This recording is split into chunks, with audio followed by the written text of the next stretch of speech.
steadily. I always brace for the fart. Anybody, even if they're just like, I'm like, what are you about to do? You're gonna fart? They're like, no. So if they were, now they got a complex about it and they won't do it. Oh Jesus! Let's get back into this podcast. Cocaine. Welcome back to the Zombie Eaters podcast. Once again, make sure you check us out on the web, zombieeaterspodcast.org. You check us out on Instagram, Twitter, and Reddit at the ZE Podcast. And you can listen to full podcast episodes on our website or on Apple Podcasts, Google Podcasts, Spotify, Breaker, Podbay, Pocket Cast, Overcast, Undercast, Moonlight, all for free. All for free. So, Andrew, I really thought that I was done with this. I really thought that for the last time I had to be in the land of the anti-sponsor, but those diarrhea-inducing, cock-sucking hipster fucks, they probably all have dreadlocks, are going to get it. They told me they don't sponsor podcasts. Guess what? They sponsor podcasts, those fucks. I'm going to mail them a bag of my shit. That's what I'm going to do. They brought me back into the land, a land I never ever wanted to be in. So listen, IV. Listen up, Liquid IV. Liquid IV. You are fucking literally on my shit list. You fucked with the wrong podcast. You're going to get it. Bag. Shit. My ass in the bag. Catastrophic diarrhea. Signed and sealed. Sent directly to you. Ooh, can you eat one of those, those KFC chicken bowls with the mashed potatoes and the corn? Yeah, I don't eat KFC. Yeah, but for the purpose of the shit. You know what? Dude. I got a great recipe. It happened the other night. 3:30 in the morning, up trying to get a paper done by 6 a.m., 9 a.m. New York time. Yeah. All-nighter, dude. 3 in the morning, I'm like, fuck, I need to eat something. 2 sugar-free Red Bulls and a fucking Del Taco meal. Oh, man. That's what they're going to get. The production of that diarrhea was, like, Oscar-worthy, dude. Like the Bellagio fucking hotel. Yeah.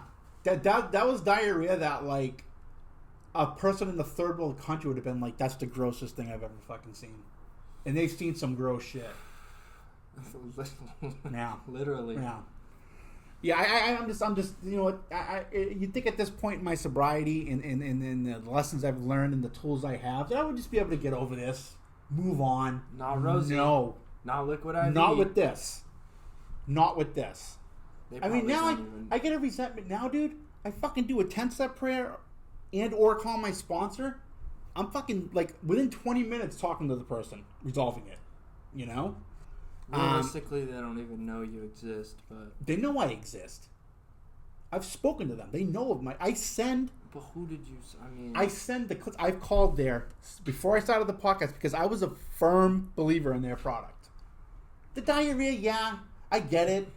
You know, because your body has to adjust to it.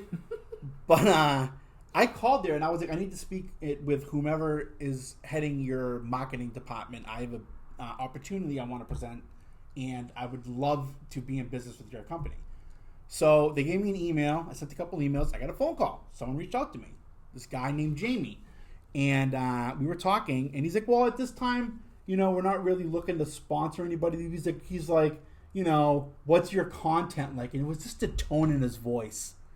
And I was just like, it's a podcast that's centered around bettering your life with a humorous connotation.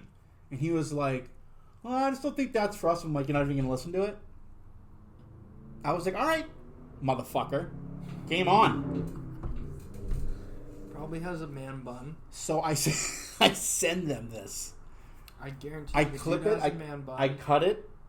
He wears a Sherpa jacket with flip-flops. Yeah. And he has like one of those like not recumbent, like a Segway he rides around the office. Yeah. You know the guy that owned Segway died on a Segway in Northern California? That doesn't surprise me. Yeah. Those things are wild. They are wild. They are unruly. I don't want to touch one. Right. Honestly. Mm-hmm. Just like the minute you step on a fucking Segway, that's like, the sense of entitlement that washes over you. Yeah. Like, look at these fucking pieces of shit. Yeah. You fucking go off the side of a mountain. You get this, like, Jesus complex. Yeah. Like you're walking on water. Yeah. That's what it is. Yeah. That's what it is. Yeah, maybe I should ask Segway if they want to sponsor us. 'Cause I know they'll say no. Segway. That was a good segue. That would be a good... Yeah. Speaking of Segways... Because I know they'll say no. Go buy a all Segway. All I'm really looking for is a reason to fucking fuck with somebody. That's it.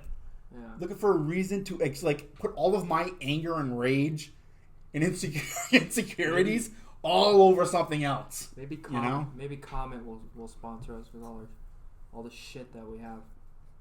I keep this house clean. That Comment is a necessary. It is I like that blue shit that you put on the bowl, and it just kind of chills there for a little bit. Well, I'm colorblind, so I know like grays and stuff, but it's like the toilet scrubber stuff. You squeeze it around the bowl and it it kind of smells. It kind of smells like a urinal puck. It sticks around for a little bit and it just makes. Oh, me are you feel talking happy. about the stuff you drop in the tank? No, well, yeah, that too. Yeah, that too. Though, yeah, it turns the water blue. I was doing that here for a while, but it just makes me feel fucking clean, responsible, and clean. You know the thing is, and I pride myself on this. But if you usually walk into like a shared living environment, like a sober living, I think that there is 3 distinct smells that are like the hout smells. Cum. Okay. Fabuloso and microwave burritos. Yeah. But the microwave burritos is kind of interchangeable with Hot Pockets. But yeah, absolutely. A microwavable treat that's high in preservatives that's cheap. And the smell of a fresh cracked Monster or Red Bull. Right. That's like those are like the undertones. Oh, and fucking vape juice. Well, I don't let people vape in this house. Okay, so my house, still you're gonna smell the vape juice, yeah. So my house though, you don't get that when you walk in.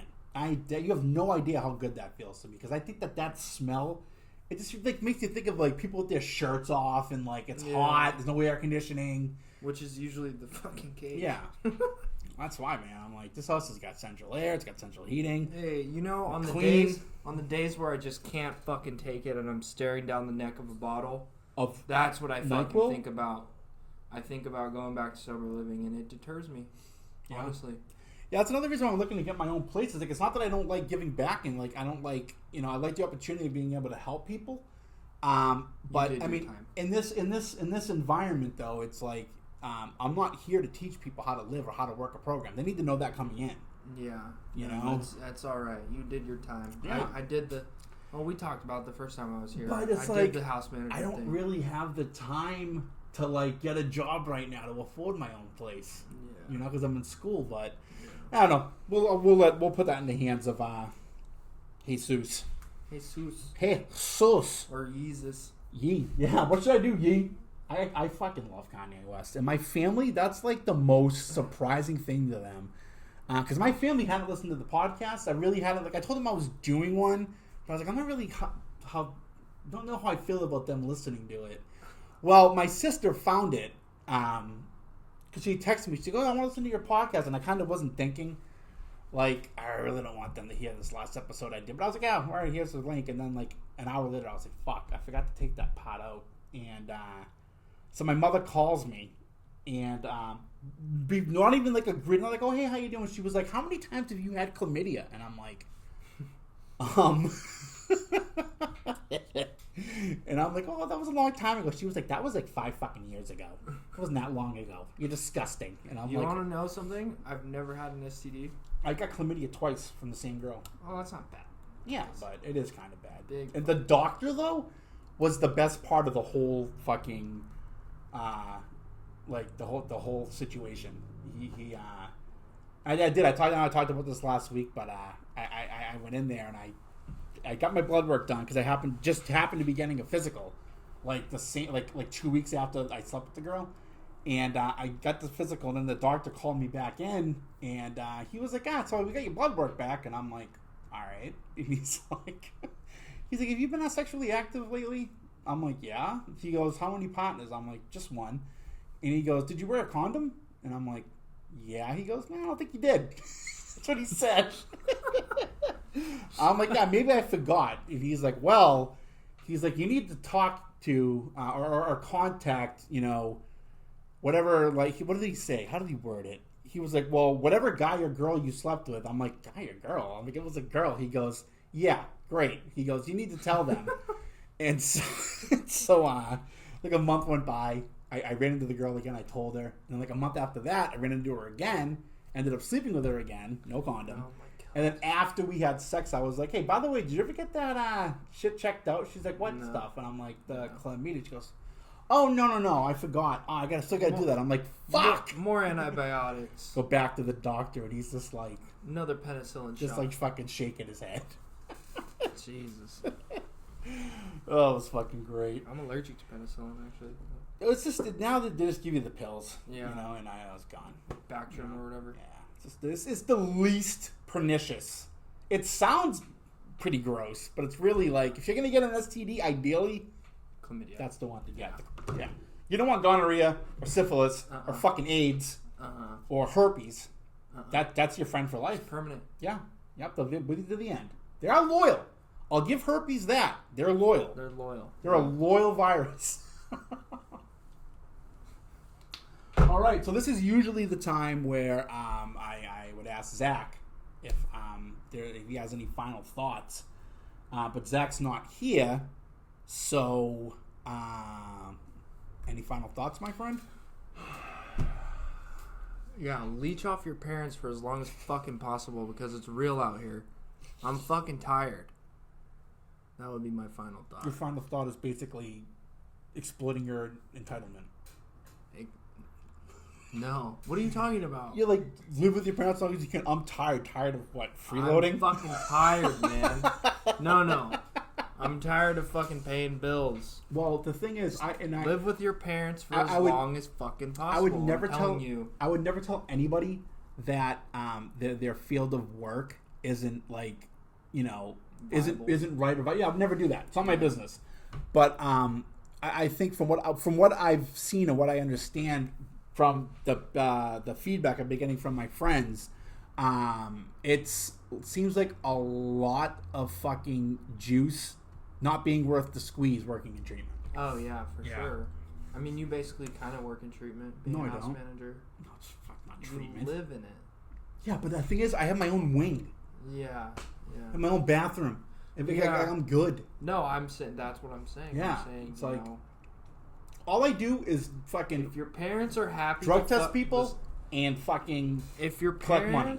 If your parents are happy to support you and you can fucking work in a restaurant or some shit and take trips to Moab, fucking do it. Why would you ever go to Utah?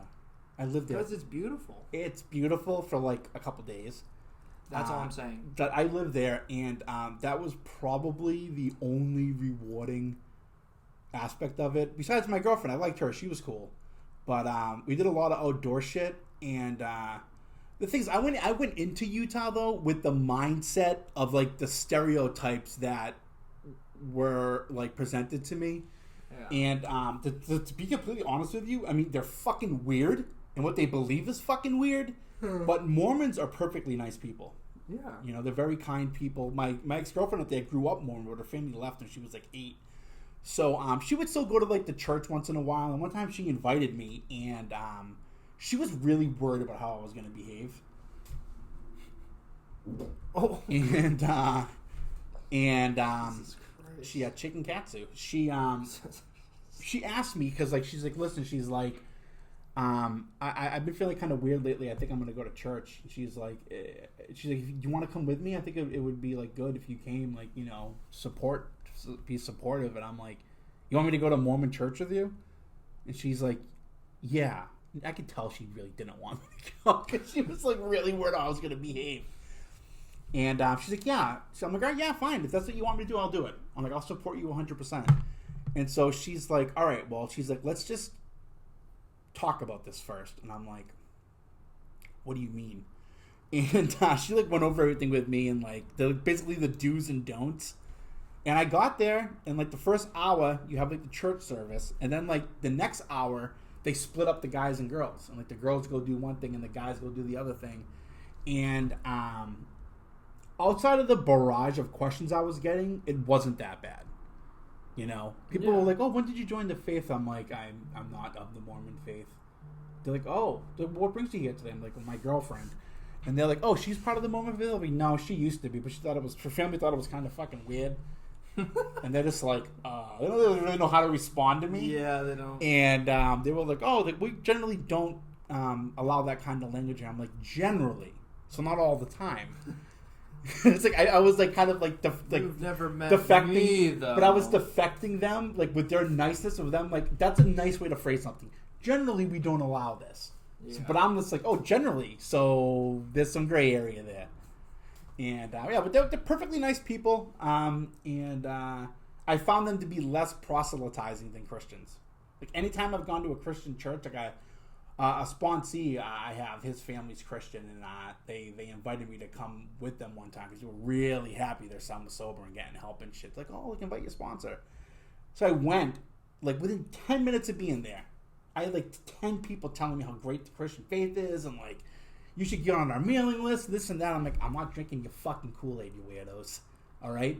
I'm like, I'm here because their family asked me to be, and I'm trying really hard to fucking be polite. So stop fucking proselytizing me. Stop trying to shove your fucking Christian cock down my throat.